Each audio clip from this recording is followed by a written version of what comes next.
Hello friends, ഒത്തിരി ഒത്തിരി സ്വപ്നങ്ങൾ സീരിയലിൻ്റെ ഇന്നത്തെ എപ്പിസോഡ് റിവ്യൂയിലേക്ക് എല്ലാ കൂട്ടുകാർക്കും സ്വാഗതം. അങ്ങനെ അഭി ആണെങ്കിലോ വളരെയധികം ദേഷ്യപ്പെടുകയാണ് കേട്ടോ ചെയ്യുന്നത്. കാരണം അഭിക്കാണെങ്കിലോ വിവേകിനെ വിട്ടുകൊടുക്കാൻ സാധിക്കില്ല എന്ന് പറഞ്ഞിട്ട്, വിവേകേട്ടൻ എനിക്ക് നഷ്ടപ്പെടുകയാണെങ്കിൽ എല്ലാ കാര്യങ്ങളും ഞാൻ അപ്പുറത്തെ വീട്ടിൽ പോയി പറഞ്ഞതിന് ശേഷം തന്നെ ഇവിടുന്ന് ഇറങ്ങിപ്പോവും, ഞാനത് ഉറപ്പ് നൽകുകയാണെന്ന് പറയുന്നു. അങ്ങനെ വളരെയധികം ദേഷ്യപ്പെടുന്ന സമയത്ത് അഭി ബോധം കെട്ട് വീഴുന്നുണ്ട് കേട്ടോ. ആ ടൈമിൽ എല്ലാവരും കൂടി പേടിക്കുന്നുണ്ട്. അതിനുശേഷം തന്നെ വെള്ളം കുടഞ്ഞ് അഭി എണീപ്പിക്കുന്നുണ്ട്. എന്താണോ തനിക്ക് പറ്റിയത്? ഏയ് ഒന്നുമില്ല എന്ന് പറയട്ടെ അകത്തേക്ക് തന്നെ പോവാട്ടോ ചെയ്യുന്നത്. അതിനുശേഷം തന്നെ ഇവൾക്ക് ഇത് എന്താണ് പറ്റിയത് ഇങ്ങനെയൊക്കെ ആവാൻ. അങ്ങനെ ശിവയും കൂടെ ചെല്ലുന്നുണ്ട്. അങ്ങനെ ശിവ ചെല്ലുന്ന സമയത്ത് അഭി ഒരു ടാബ്ലറ്റ് കഴിക്കുന്നതായിട്ടാണ് കേട്ടോ ശിവ കാണുന്നത്. നീ എന്ത് ടാബ്ലറ്റാണ് കഴിച്ചത്? ഏയ് അതൊന്നുമില്ല എന്ന് പറയുന്നുണ്ട്. ആ സമയത്ത് തന്നെ എന്താടോ, നമ്മളെ ഫ്രണ്ട്ഷിപ്പിന് ഇതൊരു കാരണമല്ലേ, ഇങ്ങനെയൊന്നും കാണിക്കരുത്. കാരണം വിവേക് പോയാൽ പോട്ടെ, നമുക്ക് രണ്ടുപേർക്ക് അവനെ കിട്ടിയില്ലെങ്കിലും സാരമില്ല. പക്ഷേ തൻ്റെ ഈ ഫ്രണ്ട്ഷിപ്പ് എനിക്ക് നഷ്ടപ്പെടാൻ സാധിക്കില്ല. എവിടെ പോയാലും നമ്മൾ ഒരുമിച്ചാണ് ഉണ്ടാവുക. അപ്പോഴത്തേനും അഞ്ചുമാണ് അവനെ സ്വന്തമാക്കുന്നതെങ്കിലോ? അങ്ങനെയാണെങ്കിൽ അവനെ അങ്ങ് വിട്ടുകൊടുക്കണം. പക്ഷെ നമ്മൾ ഒരുമിച്ച് തന്നെ ഉണ്ടാവുള്ളൂ. അത് വേണ്ട, നമുക്ക് രണ്ടുപേർക്കും ആർക്കെങ്കിലും ഒരാൾക്ക് അവനെ കിട്ടിയാൽ മതിയെന്ന് അഭി പറയുന്നുണ്ട്. അതൊന്നും വേണ്ടടോ എന്നും ശിവ പറയുമ്പോഴത്തേനും, എന്നാൽ പിന്നെ അങ്ങനെ വേണ്ട, ഒരു കാര്യം ചെയ്യാം. പണ്ടൊക്കെ പുരാണ കഥകളിലൊക്കെ പറയുന്നുണ്ടല്ലോ, ഒരു ഭർത്താവിന് രണ്ടോ മൂന്നോ ഭാര്യമാർ, അതുപോലെ നമുക്ക് ജീവിക്കാം. വിവേകേട്ടന് നമുക്ക് ആർക്കും വിട്ടുകൊടുക്കണ്ടല്ലോ എന്ന് പറയുന്നു. പക്ഷേ ശിവയാണെങ്കിലോ മനസ്സിൽ ആലോചിക്കുന്നുണ്ട്, വിവേകിനെ എനിക്ക് സ്വന്തമായിട്ട് തന്നെ വേണം, അല്ലാതെ പങ്കിടാൻ ഞാൻ സമ്മതിക്കില്ല എന്നും.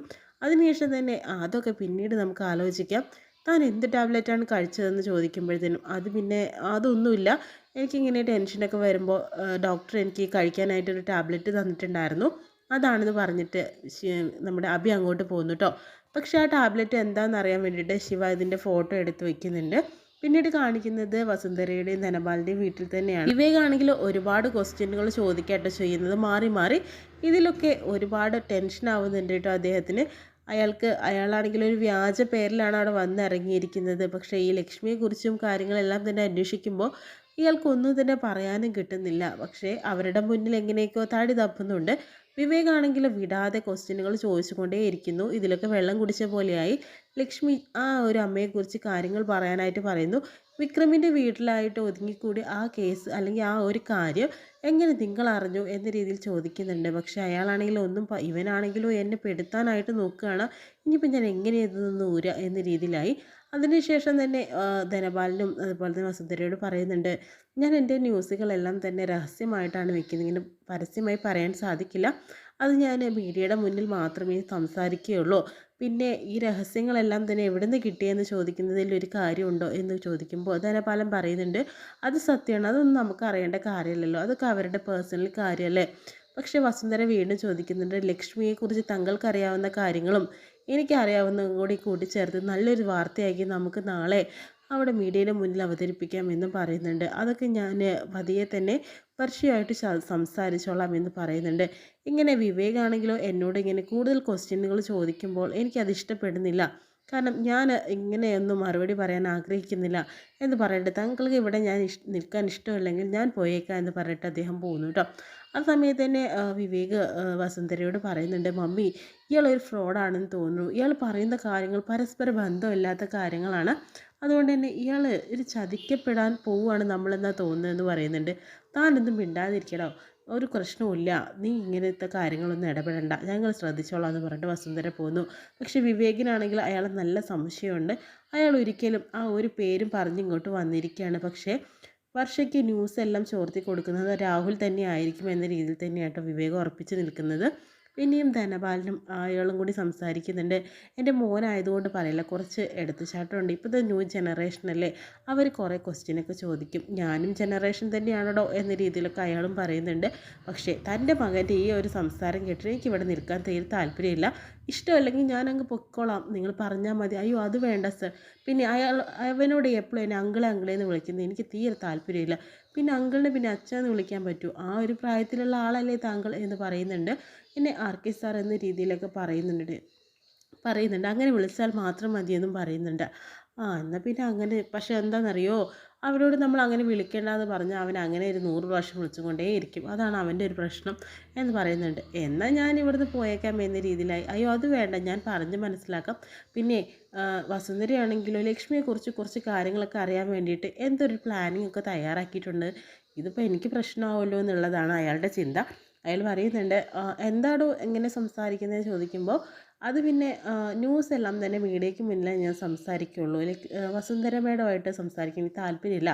അതെനിക്ക് പുറത്ത് വിടാൻ താല്പര്യമില്ല. താനത് പറഞ്ഞിട്ടില്ലെങ്കിൽ ഞാൻ ഇവിടുന്ന് പൊക്കോളാം എന്ന് പറയുന്നു. ഇല്ല സാർ പോകേണ്ട കാര്യമില്ല, വസുന്ധരയോട് ഞാൻ കാര്യങ്ങൾ പറഞ്ഞേക്കാം, ന്യൂസ് വഴി എല്ലാം പുറന്തള്ളിയാൽ മതിയെന്ന രീതിയിലായിട്ടോ. പിന്നീട് കാണിക്കുന്നത് ഷാർമിളയും അതുപോലെ നമ്മുടെ വർഷയാണ് കേട്ടോ. വർഷയാണെങ്കിൽ ഷാർമിളയെ വിളിച്ച് സംസാരിക്കുന്നു. മോളെ എന്തായി കാര്യങ്ങൾ, നീ എന്തെങ്കിലും അറിഞ്ഞോ, അയാൾ ആരാണ്? എന്താ അറിയില്ല അമ്മേ, എനിക്കറിയില്ല അത് ആരാണെന്നുള്ളത്. ഇനി എന്തായാലും ഞാൻ അയാളെ കാണാൻ സാധിച്ചില്ല. അപ്പോഴത്തേന് വിവേക് വന്നു. വിവേക് ഉള്ള സമയത്ത് എനിക്ക് അങ്ങോട്ട് പോരാൻ പറ്റില്ലല്ലോ.